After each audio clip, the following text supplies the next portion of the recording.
you kind of have to pursue your own path, one that's worth writing about. I think. That's a new thing. That's what I realized. Maybe that's what I've been doing. Writing your story? Yeah, something that's at least worth writing about.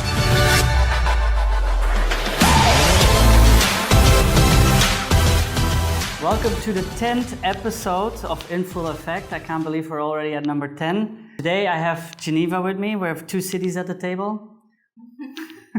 Geneva and Milan, yes. Yeah, that's a joke she made when we first met. The reason I brought you on is we were actually working on a project together. It's called Rescue Radio. Geneva is a creative director, freelance creative director, running over multiple brands over the last 10 years. But mainly you're running a rescue organization here in Ho Chi Minh and actually Dalat and the rest of Vietnam for animals, right? Yeah. And right now we're working on a project to generate more donations. Your cause is actually very inspiring, especially because I own dogs and I love dogs. But I'll leave the rest of the introduction a bit up to you. Oh, okay. Who I am? I am someone who happens to be what some people might call a type A personality. I'm a creative director and we're doing 3 branches because I couldn't stop myself from wanting to do more. I totally get that. Yeah, it's like, it's not a basic thing about me, but I think it's something that people should know. That's the reason why we're actually here. I'm quite a young creative director for my age, considering. And then after 10 years in advertising, I couldn't quite still figure out that full potential. As you're discussing, I didn't feel like I was at my full potential, despite the fact that I super love advertising. I super love what I did. But at the end of the day, at night, I couldn't quite be happy with myself. Yeah. So then we went to Vietnam. We met dogs that were so amazing because we wanted to adopt one the moment we got here on day 1. And so when we got here, we realized that the shelters have hundreds of animals that are so ready for forever homes. And then that's when we realized, okay, we can do something to help and fill in the blanks. So we created 3 branches now of rescue cafes, meaning we're actually fostering about 60 maximum, hopefully, animals at this moment to help them find homes, so that the shelters have more spots to take in rescues in need. So get the people closer to the animals to make it easier to get adopted, right? Yeah. That's great. Yeah, I understand, you want to do more and you want to be fulfilled in the end of the day as well. Yeah. So, yeah. And it's been tiring, no kidding. We have been the most tired we have in all our lives. Yeah. But at the end of the day, you come up and you meet these animals and you're like, okay, I know why I'm tired. And I think that's a very important. Yeah, it's for a good reason. Yeah. From the start on until you arrived in Vietnam, what are your goals and aspirations? Especially right now, you already built this, but moving forward, what are the goals? Personally speaking, I have clinical depression. I've had it. I've been diagnosed with it since 2017. 2 years after my father died. I think that I've always had a tendency to get there, but I think the event of losing my father triggered it. So personally speaking, my goal for myself is to just be able to live with it. Because according to the doctors, if I haven't gotten over my depression in 2 years, it's going to be a lifetime thing. Okay. So, since 2017, it's been 5 years now. So it's a matter of just living with it and a matter of just making it count. Okay. So, the thing with depression is that the demons tell you, is it worth it? Are you really living for it? Things like that. Sorry, it's getting a little bit that's good. Dark. We're getting right into it. That's all right. Yeah, but that's the thing. That's the reason why, personally speaking, I try to make everything I do count. Yeah. Because when I was in advertising and then I got diagnosed with depression, that was when actually I had to be in a mental hospital. I had to spend weeks being, under very strict doctor's observations, because at that point when I couldn't reach what I felt like what I needed to do or find my path, the demons, the clinical depression, the mood disorder in me was telling me it's not worth it, give it up. Yeah. And so every single day I have to find something that I cannot give it up for. Yeah. Yeah. Well, and if you have these animals running around, like, you know exactly what you're doing. That's why we have 60. I was already thinking with 4, I was getting there. Yeah, right. Yeah. Like they just inspire you to keep going. Yeah. And personally speaking, my goal is to keep going as far as I can, despite having what I have. Yeah. So you basically created a visual and like a trigger that where you see what you're doing and see the results of what you're doing is actually helping you personally and emotionally moving forward, right? Because I can imagine if you just do advertising, you work for someone, you make their world better, but what is it helping you, right? Yeah. Actually, in advertising, the reason why I felt like I was getting some success was because I also attacked the work really as a copy-based creative. I attacked the work by thinking like, how am I going to help the person doing this? Like getting into the brand. How am I really going to help them rather than, advertising can have its dark side. And what they say about the industry is that you guys are just here to create insecurities and sell stuff and make it about material things rather than the actual important stuff. And so for me, in advertising, it was always so important to think about, how am I really going to help the person that I'm talking to? How am I really going to connect with them? And so I think that's also what drives people in advertising a little bit crazy, is because then you'll be talking to, like, if you're handling 50 brands, you'll be talking to 50 different people. Yeah, at least. And the voices in your head are like, oh my gosh, that's a lot of people. And taking it all in, empathizing, that's a little bit of the hard part. Fair enough, yeah. Now I can imagine. That's why you just have to find something else. Yeah. I had to switch up, because then my kind of like empathizing with all of these people and yet feeling like I'm not really giving you that much value, considering, of course, limitations that brands have to give you, that brands have to say, well, the bottom line is still you're going to have to sell.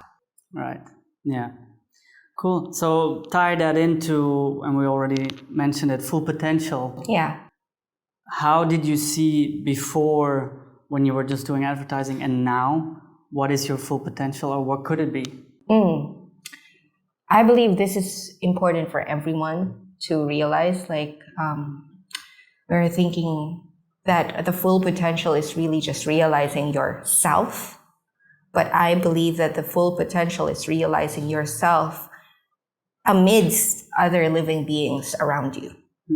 So, the reason why so many people actually get what I have, or, other mood disorders, anxieties and whatnot, is because we weren't supposed to actually live our lives just thinking about our own individual path.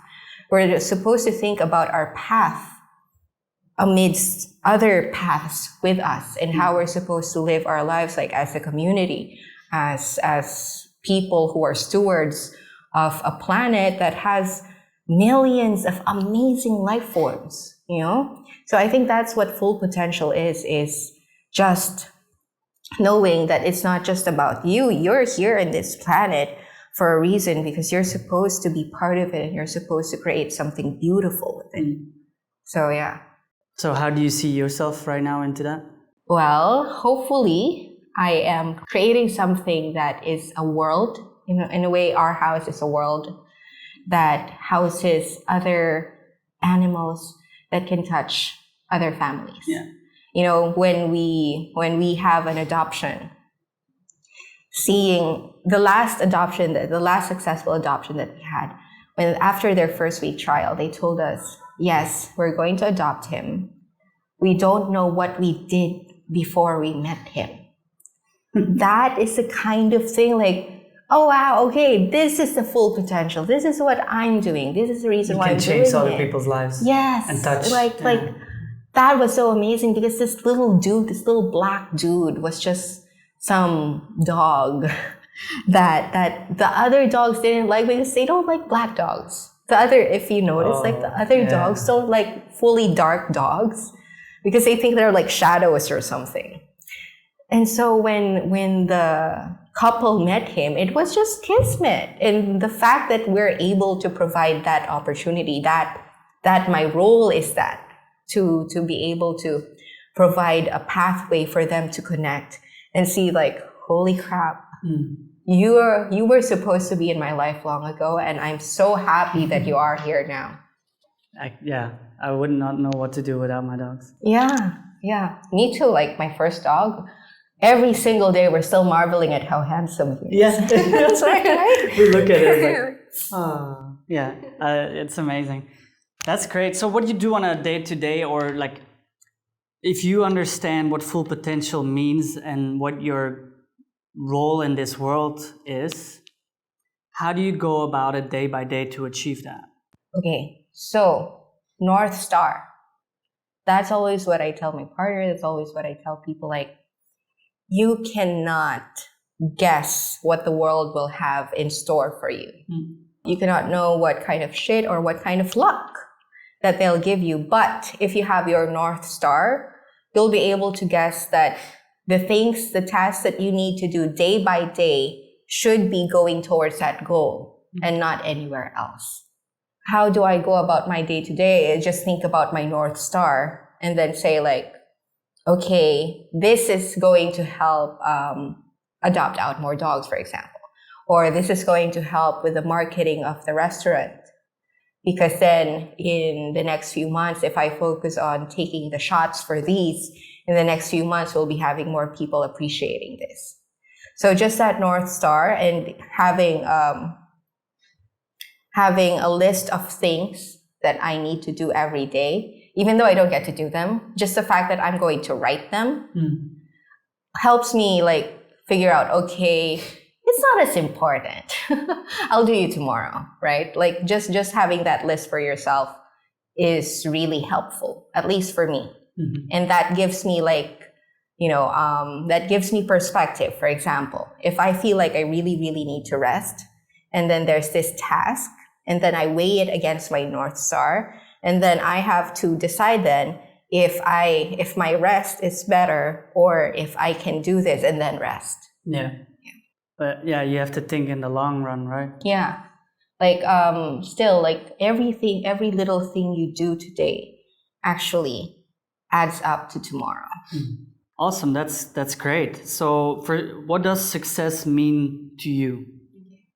Success to me, I actually created a diagram of this for myself. That's for this podcast or in general? No, for myself in general. Because for so many years, right? Like we're exposed to people who are saying like, oh, you need to be the next Jeff Bezos or to be the next billionaire and like just hustle and hustle until you become a billionaire. It's like, but what for? Like, is that the reason why we were placed into this planet? What are we really here for? Because we're in a planet with unlimited resources, and yet for some reason, we humans have made it feel so limited. And so I made a diagram for myself, thinking about like the billionaires or like the self-hustle billionaires versus the stewards.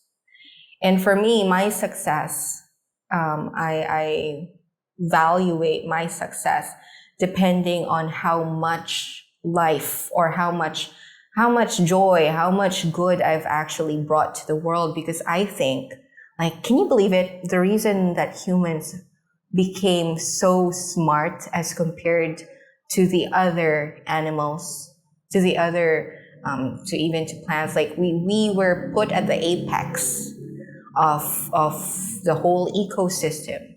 And why is that? Was it because we're supposed to just take everything? And yet now there are like billions of us. So how does the math go, right? So for me, the success is actually being able to help tens or, well, however many billions of people we already have in the planet, and the planet come together, and for me to be the steward that I know I am. The steward meaning, it's like, okay, sorry, Lord of the Rings reference, you have my sword, take it. That is the reason, like, use your gifts to do something actually good. Use your gifts to bring joy. Use your gifts to change a life, save a life. I think that's what success is when you can definitely say that at the end of everything, you have no regrets because you utilized the blessings that you were given for others. And is that so? Yeah, it's not even what I think then, like save a life, but even touch a life, and you can make a difference by the smallest things. Yes, a smile. Yeah, a smile, a joke shared between each other. Yeah, exactly. When you're hustling so much and all you really want is the billions, I'm afraid that at the end of it all, like, we also have pillars of success that we thought, like Kate Spade, a lot of Robin Williams. As to our discussion earlier, when you think about how much success supposedly they've achieved, and yet at the end of the day, they chose to end it. And again, sorry, taboo topic, but really, that's why everyone needs to figure out their North Star and really see if it is worth it. Because you might be going after things, you might be going after some society's form of success, and just listen to that, and then at the end of the day, you're like empty, you're hollow, you're alone. And that's so hard. I think that's the hardest thing, is to live your whole life and realize that it was for nothing. Yeah. Now, I think a lot of people get influenced by just this, what society dictates. And because a lot of people, I reckon, don't really understand what they're supposed to do. So they just adopt what society predicts and go with that. But luckily enough, like, more and more people realize that, and especially post-pandemic. Yeah. Like, they realize, like, okay, everything I've been working for has turned to during this pandemic. So what am I really going to do with my life that will just make it worth it if I were to be victim to another pandemic tomorrow? That's what we all should be thinking about, because we don't have promises from the world that we're going to live forever. True. Yeah. So how do your core values tie into that success and full potential of yours? Okay. Well, my values are very, very hippie. One is, of course, it's got to be love, and not love like, oh, you have to be nice. Nice is different from doing things out of love. Love means tough love sometimes. Love means standing up and actually sometimes, many times, denying the expectations of other people, because you're doing it out of love for a craft, for an animal, for someone that you really love. So there's love, then there is, of course, passion. If you cannot go into your path feeling impassioned about something, then that's probably a sign that it's not worth it. And for me, that other value that I have is, or I always ask myself, other than, are you doing it with love? Are you doing it with passion? Are you doing it, and is it worth it? So it's not necessarily a value per se, but I guess it is if you think of it as meaning or purpose. No, passion is definitely a value. Yeah. But then I wonder, you ask if it's worth it for yourself or for the next person. Oh, that's the thing. So where do you cross the path? I mean, when you see it's worth it for the other person, that might fulfill you as well. So that could give you that fulfillment. Yeah. But where is that, like? How do you draw the line? Oh, Is definitely. it worth it for them or for you? For you. Okay. For you. Always start from a place of self-love. If it really is worth it for you to make it worth it for them, then that's great.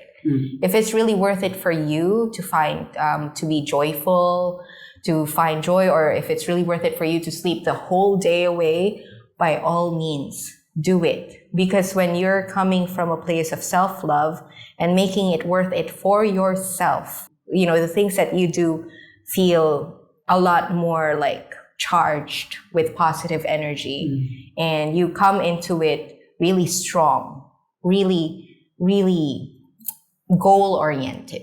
Because it's like, I'm doing this for myself, dude. I'm going to help you cross the street because I feel like it's worth it. Yeah. I had always this thing in my head that there's nothing in life that you don't do for yourself.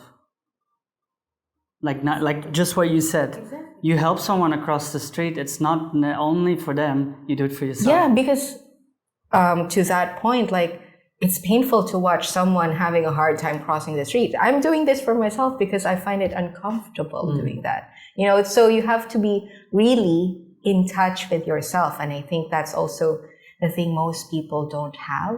They actually are not in touch with themselves. That's why they don't know if it's worth it for them. They might think it's worth it, again, according to society standards, but they need to be in touch with themselves and know, is it worth it for myself? Yeah, that's actually very interesting, that everything is about yourself and it starts with yourself before you can actually help someone else. How do you get comfortable with yourself? And you're maybe the right person to talk about that. I spend a lot of hours trying to get comfortable with myself, actually. Western philosophy sometimes dictates that you're supposed to always be in the light, you know, like good versus evil, things like that. You're supposed to go to heaven versus hell. But I'm more of the Eastern philosophy wherein I truly believe that all of us have dark and light inside ourselves, and that actually goes together. So my darkness, the dark demons inside of me that tell me it's not worth it, are actually the ones that push me to do the light stuff, the good stuff, you know, the ones that are about love, because I know I am very well aware of what kind of sadness I hold inside of me. And so I try to balance it out by really making the most of what I have. If I have sadness, I need to find joy. If I have darkness, I need to create light. So things like that. So you're saying is that don't push away the dark, it's actually just part of you. Yes. But there's a balance in all of that, and just accept the darkness and go with the light as well. Yes. Instead of only going for light. Yes. Especially, you know, how do you live with yourself? Are you going to count yourself as defeated when you are diagnosed with a mood disorder? No, right? Some people feel like it's really embarrassing to be caught with a darkness inside of them. And it's like, dude, the planet has night and day. There's sun and the moon, and that's what's beautiful. When you're here during the night, you have faith that on the other side of the world, there's day. That's how you should feel about your own life is, okay, I'm going through some dark stuff. I'm going through some really hard stuff, but I know I'm going to get over this. And when I get over this, everything is just, I am going to use this as fuel to do better next time. That's great. What's your ideal lifestyle? Are you living it already? Okay, now that's interesting. I think of my life in terms of segments. And then I find myself lucky if I live through, given my depression, if I live through these different segments to pursue another segment. You know, I think that's what people may have such a hard time accepting. You can have an ideal lifestyle now and then have a different ideal lifestyle later on. So right now, I'm living my best life. I'm living my best life despite all of my sadness, despite all of my grief and anxieties. I know I'm living my best life because this is really what I want to do, given my North Star of wanting to make a difference. So no matter how hard it is, I know in my head that all of the work that I'm doing has to be for this. And then in my next segment, hopefully, once we earn enough for ourselves to be able to get some rest, then my ideal life is to be with 20 dogs in a beach, in a hut, in an island, you know? And you can dream for that. You can dream for that while relishing what you have now. Mm-hmm. And yeah, so the ideal lifestyle is really, I think this is a little bit of a cliche, but the ideal lifestyle should be what you have now. And you can hold dreams for yourself later. Yeah. When people, you know, that discontent, sometimes you feel people are like, dude, I feel bad for you because you're just so discontented. You're so bitter. And look around you, man. Look around you. Like, you're working, you're alive. And if you manage to save, you're going to be able to get up to your next segment. Just think of it as segments. And when you do think of it as segments, then it makes it a little less pressure. Because when people think like, oh, I need to be living my ideal lifestyle and it needs to be forever, like, nothing is forever. Nothing is forever, and nothing ever comes that easily. And if it comes easily, again, it's probably not worth it. So what has in your life had or who actually, both of them, has the most influence on your life? I think who is actually very important. Because my parents are and were authors. So they were romance novelists. Wow. Try to grow up around that. Yeah. It's, you know, I think maybe that's why I'm kind of the way I am. It's because my parents also were defying the norms even when they were raising us, because they were supposed to have like 8-to-5 jobs, right? Or they were supposed to be able to provide all the time and prioritize money over everything else. But no, my parents weren't like that. My parents prioritized giving us the best life they could, but it was with the principles that they had, which were, again, about love, again, about doing good. Like, they would never, in the Philippines, you can actually run as a politician if you're popular enough. And my parents happen to be some of the most popular romance novelists of all time in the Philippines. Wow. Yeah. And so, you know, they have those options, but again, thinking like, oh, but the corruption is there and whatnot. So we're sorry, kids. We know we can give you a better life monetarily, but that's not going to happen. Yeah. Quality-wise, it's going to be a little different. Yeah.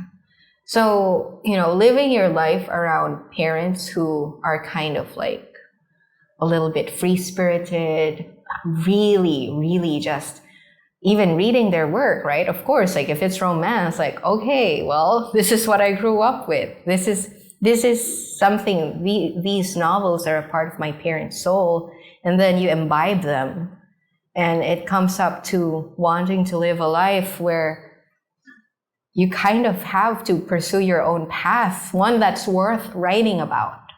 I think, you know, that's a new thing for me. That's what I realized. Maybe that's what I've been doing.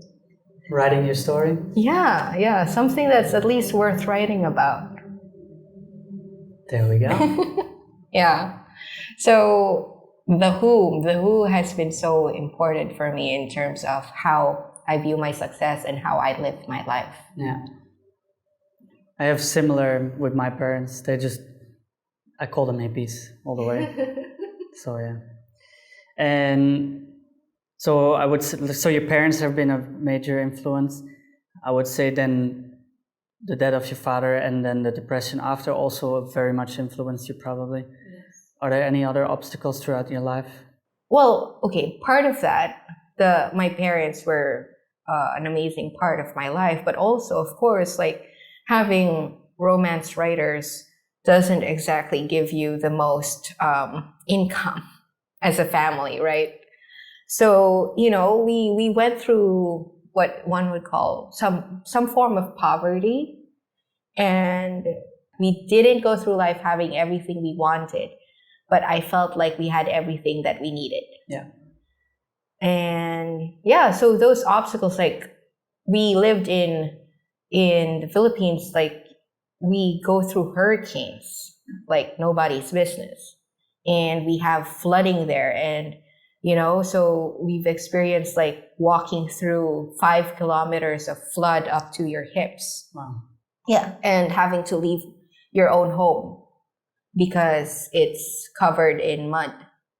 And yeah, just praying that the rivers of flood don't actually sweep you away. Wow, yeah. Yeah, so all of those things, that's the reason probably why I'm not as affected by like the hardships of a business in terms of the keep trying to stay afloat, or like, oh, I can't afford this, I can't afford that. Like, that's how my life has been. Like, Yeah. You can't have everything you want, but if you can be happy with what you have, that's great.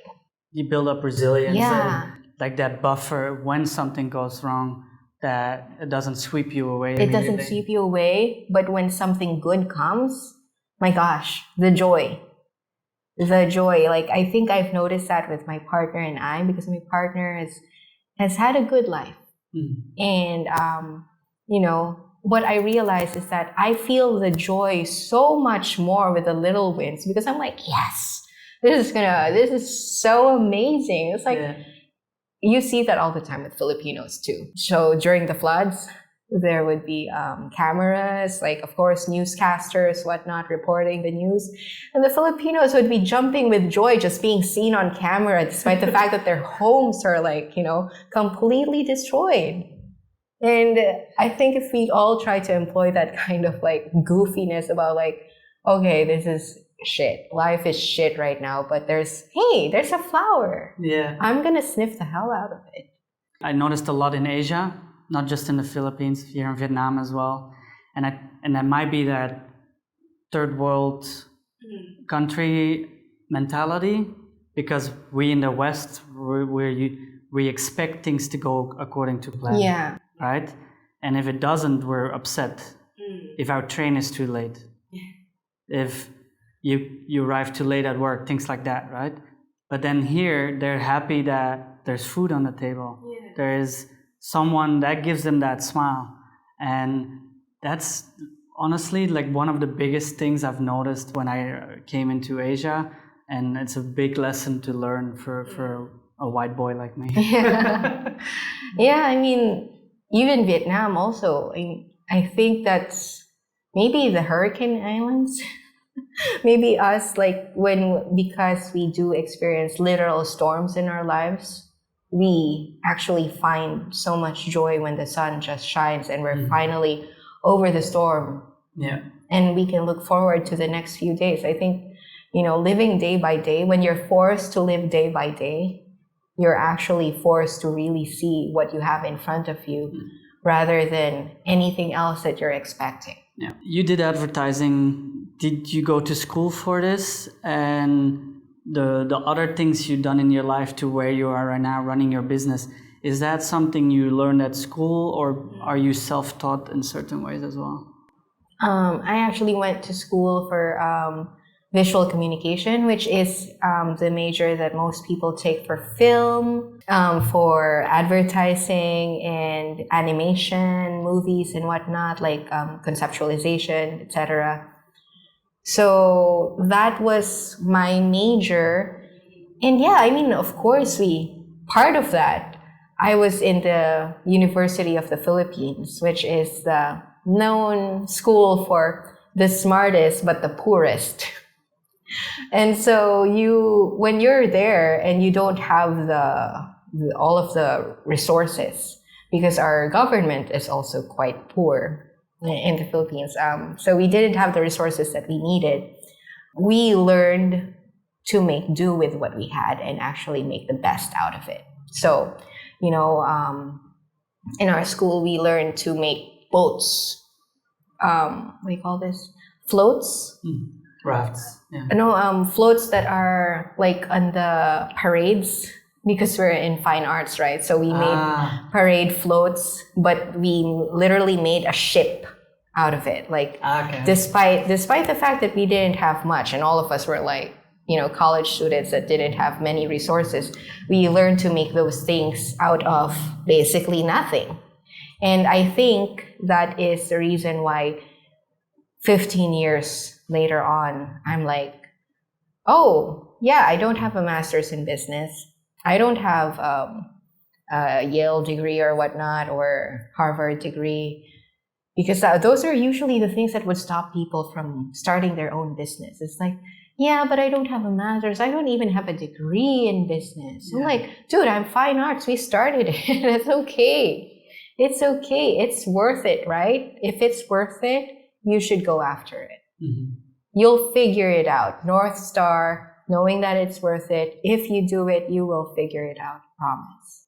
So did you learn that at school, or was that more of a going through life thing? No, it's actually at school, to be fair. Like, I was surrounded by people who were just so, again, we were at the same, we were all the same. Like, we were smart kids. We got in through, all of us get in through scholarships. But all of us also, most of us, except for the privileged few, really didn't have much. That's why the low tuition fee really helps us.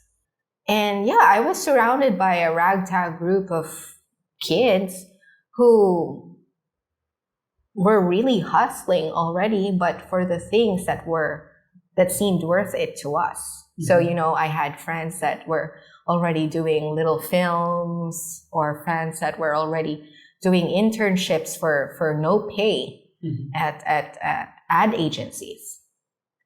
That kind of hustle mentality. But then this university of ours was also all about like the power of the people. Wow. Yeah, anti-corruption.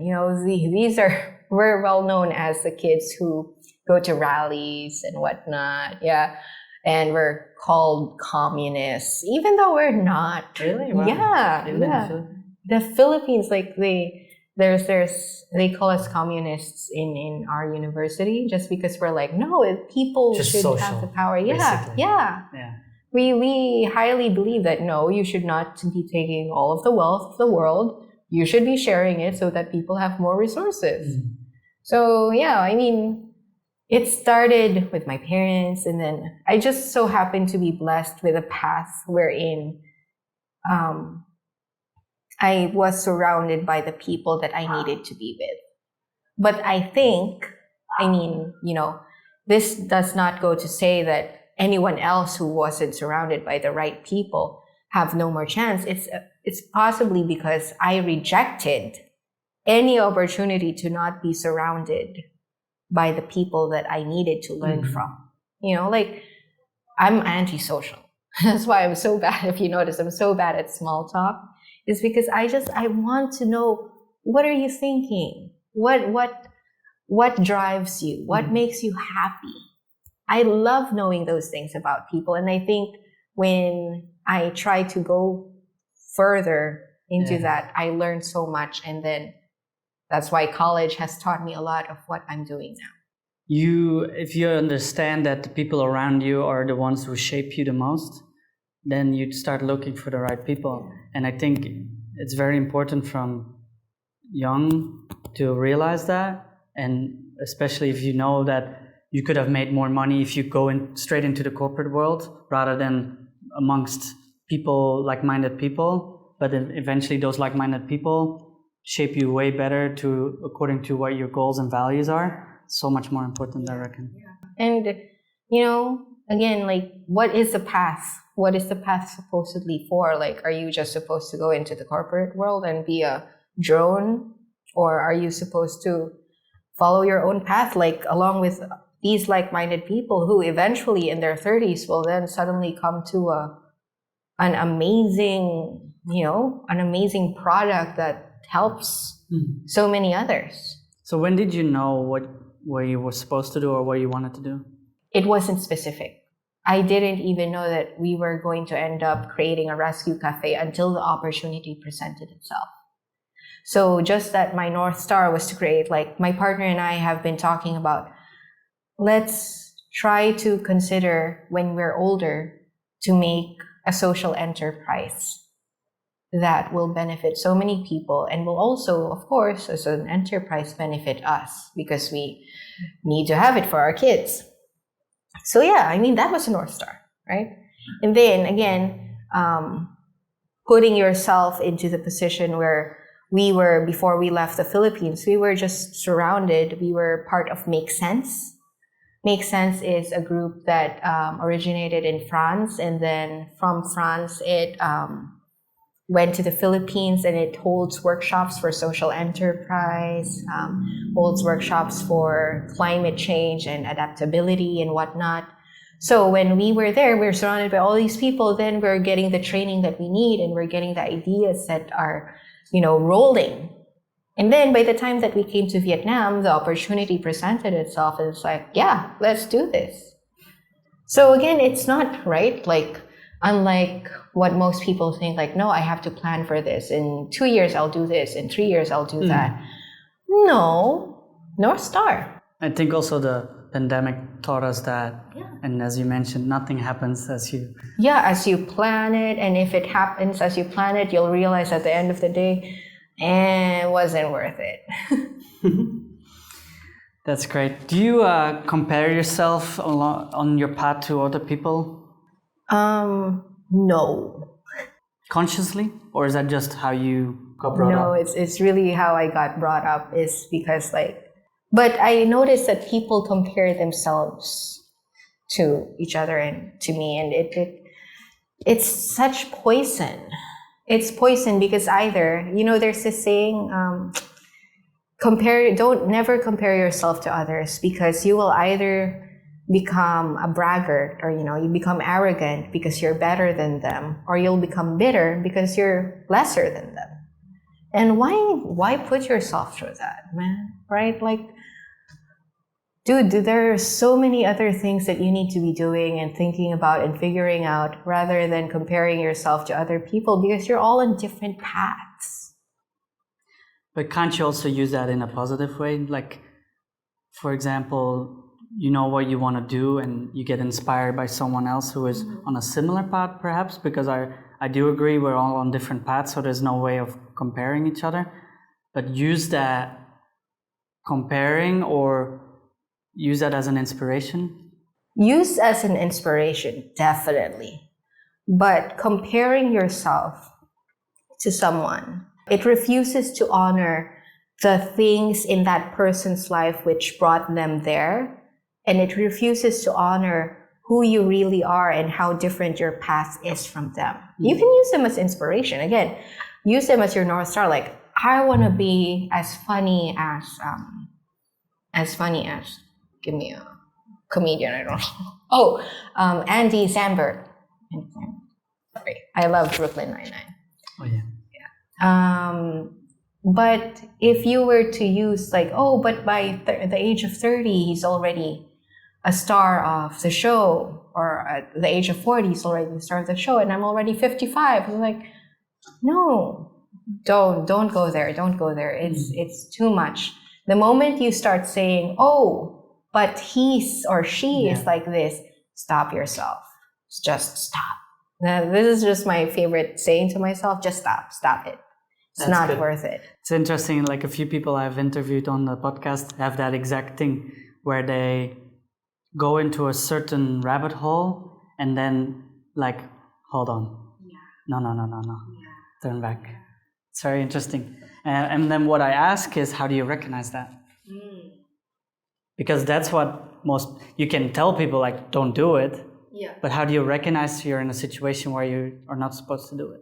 Actually, that's the power of either being so comfortable with yourself, especially when you're alone a lot. I think it's much more easy for either introverts or people with a really great self-awareness. And if not, that is when you could really use the power of friends or a partner to help you police those thoughts. Okay. You know, in those conversations, you'll be able to, you and your partner, you and your friends can help each other when you really have these in-depth talks. And that's why it's important to have in-depth talks. It's important not to just talk about the weather, but to know what the other person is thinking. Because then you'll be able to say, hold on, friend, hold on, you are being too unkind to yourself. So either have friends or a partner that really has your best interest in their mind, or practice it. Practice self-policing yourself. Just practice being able to be alone with yourself and being aware of your thoughts, kind of like putting your head above water. Like, okay, I'm thinking this. I'm feeling a little bit bitter that I'm not as handsome as Andy just yet, but that's what I'm thinking, but that's not really, what my situation is. I'm actually possibly more handsome than him according to others. Just having those conversations with yourself really helps.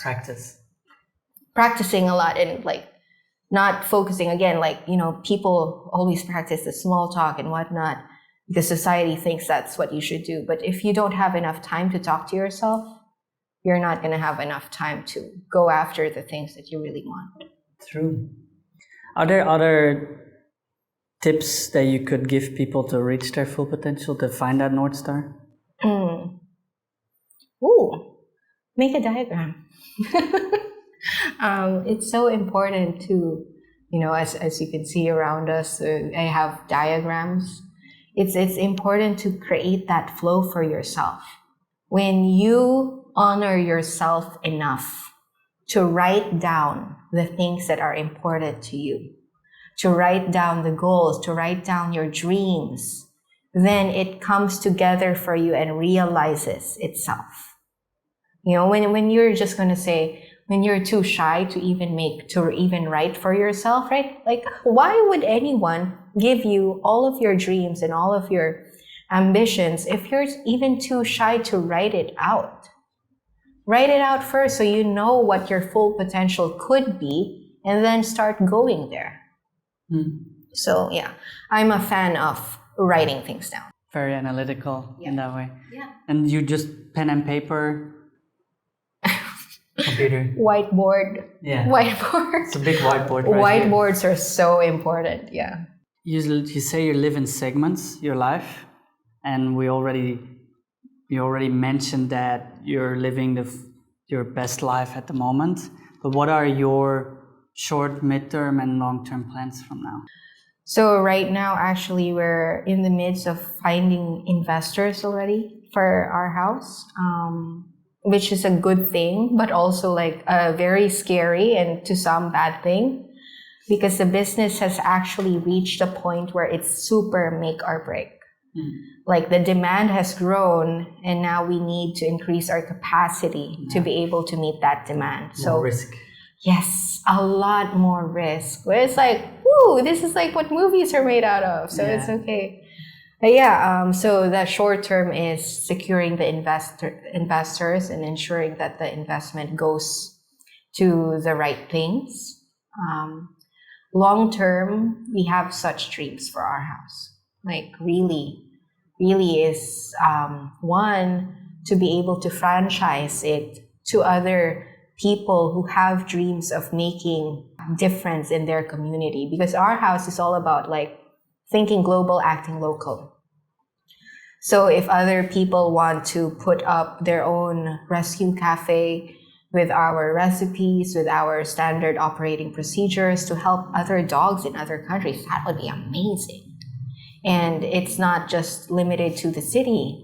We can have an island, our house. We can have, we already have a mountain, our house, right? So those things, that's the long term. And that's still part of this segment, but hopefully during that segment, there'll already be a beach hut in an island somewhere with my own dogs. Nice. Yeah. Do you have a favorite saying or quote that you go in life with? You guys already kind of heard it, the version earlier, but it ain't gotta be perfect. It's just gotta be worth it. I love So, that one. yeah. That's great. Yeah. Well, thank you so much for coming on the episode. Where can people follow you the best? Just follow our crazy journey on the Our House page. So facebook.com/welcome to our house. Okay, that will be linked for sure. Yeah. Thank you so much. This was great. Really enjoyed this one. Number 10 is complete. Yes, number 10. Thank you so much. Yes, thank you. Thank you for having me.